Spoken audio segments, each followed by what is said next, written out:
Okay, well, I'm a typical baby boomer. I grew up in New York. I'm a native New Yorker. I love neighborhoods. I love different kinds of people.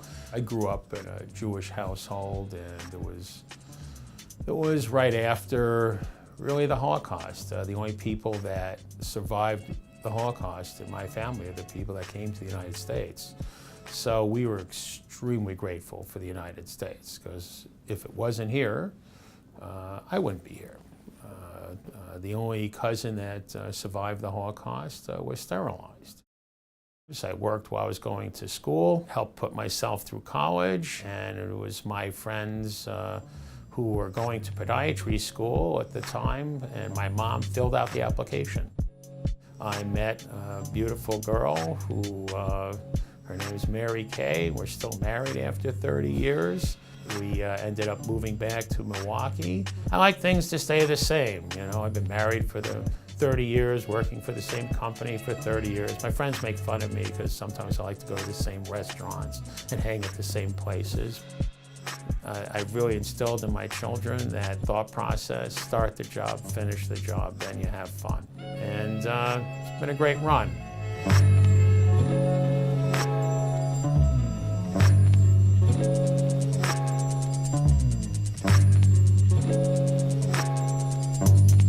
Glad you asked this question.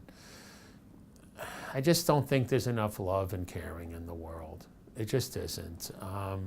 I've developed a relationship with the fruit guy. His name's Bob. He's one of the nicest, sweetest people. And he likes to walk out with me to my car, and we talk about the weather and whatever. And I was noticing, because I'm a podiatrist, his shoes. And I know he has flat feet and probably needs some bracing or maybe insoles for his shoes. He has a full-time job. He works at a very, posh grocery store, and yet he's probably not making enough money for new shoes. So yeah, I had $50 in my pocket. I gave him, "Hey, Bob, your shoes need some fixing." But, there's just not enough of that in the world. When did we stop putting our hand down to raise up the people around us? And it's everything.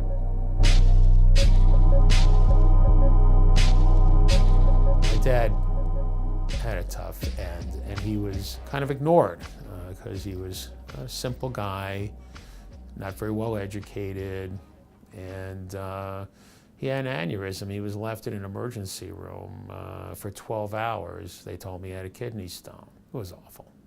And then, because he was such a strong man, he survived even that. I was in the midst of building this office, flying back and forth to New England to make sure that my dad was being taken care of. It wasn't that easy. And after he passed, I didn't really have time really to mourn him, because I didn't. And the same thing when my mom passed. I had 2 little boys at the time, and a practice to run, and dead up to my eyeballs. So.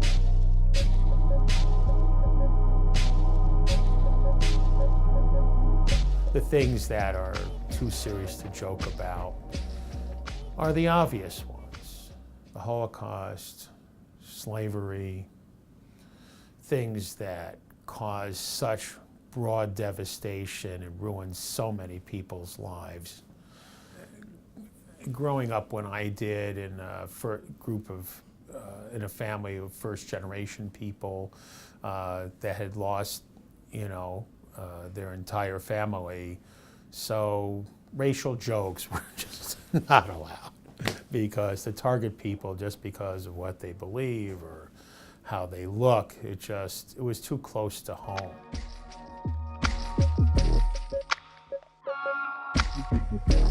There is no question, as I said, the birth of my children, the day I got married. I wasn't that, we grew up pretty modestly. We were never driving cars in the same decade we were living. My clothes were mostly hand-me-downs or from Sears, and clothes that I worked at my dad's garage, or if I worked at the foundry, it had a hole in it.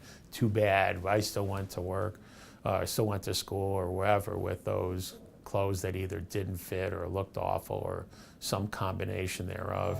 I just love the fact that I've been able to accomplish so much in my life.